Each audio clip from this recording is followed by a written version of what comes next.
अस्सलाम वालेकुम। आज हम बनाएंगे सरसों का साग, जो कि बनने के बाद बहुत बहुत मज़े का बना था। आप भी ज़रूर ट्राई करिएगा, पूरी रेसिपी देखिएगा। एक एक चीज़ आपको बताऊंगी। आपको किसी ने नहीं बताया होगा कि हमें सरसों का साग किस ज़मीन का लेना चाहिए। आपने ये चीज़ खुद नोट की होगी कि कुछ साग ऐसा होता है बनने के बाद बहुत मज़े का बनता है, और कुछ साग ऐसा होता है जो बनने के बाद बिल्कुल भी अच्छा नहीं, कड़वा सा बनता है। ये क्यों ऐसा होता है? हालांकि तरीका तो हमारा वही होता है बनाने का, लेकिन कभी ये अच्छा बनता है और कभी नहीं। ये चीज़ मैं आपको बताऊंगी इस रेसिपी में कि कौन सा साग हमें लेना होगा, किस ज़मीन का हमें लेना होगा। तो ये सामने देखें, सब चीज़ें पड़ी हैं। आज हम साग तैयार करने लगे हैं, तो सारी रेसिपी आपके सामने आपको दिखाऊंगी कि किस तरह हमने इसको बनाना है। तो आप साथ साथ देखिएगा ज़रूर। ये मेथी है, मेथी मैंने तोड़ी थी। सिर्फ पत्ते पत्ते आपने तोड़ने, और एक मुट्ठी आपने मेथी की लेनी है। और उसके बाद आपने जो है वो ये साग तैयार करते हैं। साग देखें, आपने तोड़ने का तरीका आपको बताती हूँ। इस तरह आपने तोड़ना है साग, और फिर इसका छिलका ऊपर से आपने उतारना है। ये आप जितना भी साग गला लें, लेकिन ये वाला जो छिलका है ये कभी भी नहीं गलता। आपको पहले इस साग की सफाई करनी होती है, जिस तरह आपको मैं शो करवा रही हूँ। छुरी की मदद से आपने उतारना है इसे, और फिर ऐसे साइड पे रखते जाना है। ये जितने भी लच्छे टाइप चीज़ आपको शो हो रही है, ये आपने सारी इसकी साफ़ करनी है। इसी तरह जितना भी साग होगा वो आपने ऐसे साफ़ करना होगा। और आपको एक बात बताऊं, साग लेते हुए आपने इस चीज़ का ख्याल रखना है कि ज़्यादा पत्ते नहीं होने चाहिए। ज़्यादा ये जो इसकी गंदल इसको कहते हैं, ये ज़्यादा होनी चाहिए। अगर ये ज़्यादा होंगी तो साग बहुत मज़े का बनेगा। ये बथुआ है, बथुआ हमने यहाँ पर लिया था आधा किलो बथुआ। उसके पत्ते हमने इस तरह से तोड़ लेने हैं। टहनी इसकी नहीं डालते, इसके सिर्फ पत्ते डालते हैं। तो आपने इसको ऐसे तोड़ लेना है। 3 किलो साग आज मैं बना रही हूँ। तो यहाँ पर ये देखिए, सारा साग जो है वो मैंने साफ़ करके और उसकी कटिंग इस तरह की थी। आप सोच रहे होंगे कितनी मोटी मोटी कटिंग कर रही हूँ इस साग की, लेकिन जो है वो आपको आगे चलकर पता चल जाएगा कि बिल्कुल सही इसी तरह कटिंग होगी इसकी। और फिर आगे चल के आपको पालक का दिखाती हूँ। पालक जिसमें जाएगी, 1 किलो पालक थी, वो भी मैंने समेट कर बिल्कुल इसी तरह कटिंग की थी, बड़ी बड़ी। उसकी थोड़ी थोड़ी मैंने जो है वो टहनी है उसकी काट ली थी, और फिर उसके बाद पालक उस मोटी मोटी सी कटिंग की थी। इसके अंदर जैसे 3 किलो साग था, और इसके अंदर पालक गई हमारी 1 किलो।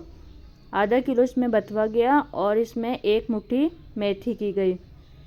ये देखें, यहाँ पर मैंने कटिंग करके रखी है। और ये बथुआ तोड़ कर रखा हुआ था, पत्ते पत्ते तोड़ कर और उस पत्तों की कटिंग कर ली। ये आप मर्ज़ी है, आप इसकी कटिंग करें या नहीं करें।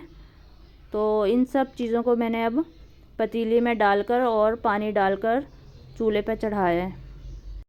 आपने इसके अंदर साग डालना है, और 1 मुट्ठी जो मेथी की थी वो डालकर आपने पतीले में पानी डालकर रख देना है। पानी आपका ऐसे कि आपने इसमें 1 जग पानी का डालना है। और फिर ये देखिए कि बिल्कुल नीचे बैठ गया साग, और इसका पानी जो होगा वो हमें फेंक देना होगा। सिर्फ इसका साग चाहिए होगा, जो मेथी की कड़वाहट होगी वो भी निकल जाएगी, बस उसका फ्लेवर आ जाएगा इसके अंदर। अब ये पानी हम फेंक देंगे और साग को हम रखेंगे। तो ये यहाँ पर देखिए, प्रेशर कुकर इस्तेमाल कर रही हूँ। उसके अंदर हमने पालक ऐड की हुई है, और 1.5 गिलास इसमें पानी का ऐड करेंगे। और यहाँ पर हरी मिर्च ऐड कर रही हूँ, 1 पाव हरी मिर्च ऐड करेंगे। और फिर यहाँ पर जो हमने बथुआ तोड़ कर रखा था वो इसमें ऐड कर देंगे। ये सब चीज़ें हमने ऐड कर देनी है। और यहाँ पर अब ऐड करेंगे नमक। नमक यहाँ पर मैं 2 चम्मच ऐड कर रही हूँ। अगर हमें कभी पेशी कोई लगी मिर्च में या नमक में, वो हम तड़के में ऐड कर लेंगे। तो अब ये सब चीज़ें ऐड करने के बाद हमने इंतज़ार करना है कि ये पालक कब नीचे हो। जब ये नीचे हो जाएगी तो हमने इसके अंदर साग ऐड कर देना है, जो कि हमने रखा हुआ था बॉयल करके, उसका पानी निकाल कर वो हमने ऐड करके फिर प्रेशर लगा देना है हमने इसमें। अब मैं आपको बताती हूँ कि हमें किस ज़मीन का साग लेना चाहिए। पहले तो ये कि अगर आप साग कहीं लगा रहे हैं तो आप ऐसी जगह पर लगाएं या गाजर मूली वगैरह ऐसी सब्जियां उगाई जाएं, वहाँ पर आप साग को उगाएं, सरसों को। तो वो साग बहुत अच्छा लगता है, खाने में बहुत ज़बरदस्त होता है। और अगर आपको ऐसे कि एक ज़मीन खाली आपके पास है, आप वहाँ पर सिर्फ सरसों ही लगाएं और कुछ भी नहीं लगाएं, तो भी आपका साग बहुत अच्छा बनेगा। अगर तो ऐसा है कि जहाँ पर ऐसी चीज़ें लगी हैं जानवरों की ग़िज़ा के लिए, खाने के लिए जो चीज़ें लगाई जाती हैं उगाई जाती हैं, उनमें अगर आप ये चीज़ सरसों लगाएं तो उसका साग बिल्कुल भी अच्छा नहीं बनेगा, कड़वा बनेगा। तो अगर आप उगाना चाहते हैं तो आप भी ऐसी जगह पर उगाएं कि जहाँ पर जानवरों की ग़िज़ा के लिए जो चीज़ें उगाई जाती हैं वो चीज़ नहीं लगी हो। अब देखें यहाँ प्रेशर लगा दिए। प्रेशर यहाँ पर मैंने लगाया था 10 मिनट का। 10 मिनट का प्रेशर लगाने के बाद ये ज़बरदस्त सा साग जो है वो हमारा रेडी हो गया था। सिर्फ उसके बाद हमने साग ऐड किया और फिर उसके बाद इसको प्रेशर लगा दिया कि कितना ज़बरदस्त ये साग जो है वो हमारा गल चुका है। और हरी मिर्चें वगैरह जो चीज़ हमने इसमें डाली थी सब बिल्कुल परफेक्ट है। अब इसके अंदर जो मैं इसे ग्राइंड कर रही हूँ तो स्टिक मशीन से कर रही हूँ। आप यहाँ पर लकड़ी की स्टिक से भी अगर करना चाहें, काफ़ी लोग उससे करते हैं, तो आप वो भी कर सकते हैं, क्योंकि ये इतना ज़बरदस्त गल चुका था कि आप अगर उससे भी करेंगे तो ये आराम से जो है ज़बरदस्त हमारा ग्राइंड हो जाएगा। तो यहाँ पर मैंने स्टिक मशीन यूज़ की है। देखिए ज़बरदस्त सा जो है वो ये ग्राइंड हो गया। अब इसके अंदर हम ऐड करेंगे बेसन। अब आधी प्याली मैंने इसके अंदर बेसन की ऐड की है और फिर उसके बाद आपने इसको अच्छे से दोबारा मिक्स कर लेना है। अगर आपके पास लकड़ी की स्टिक है तो आप उसके साथ ही इसे दोबारा मिक्स करेंगे और इसको तकरीबन 5 मिनट तक पकाएंगे आंच पर, ताकि ये जो बेसन हमारे इसके अंदर अच्छे से पक जाए।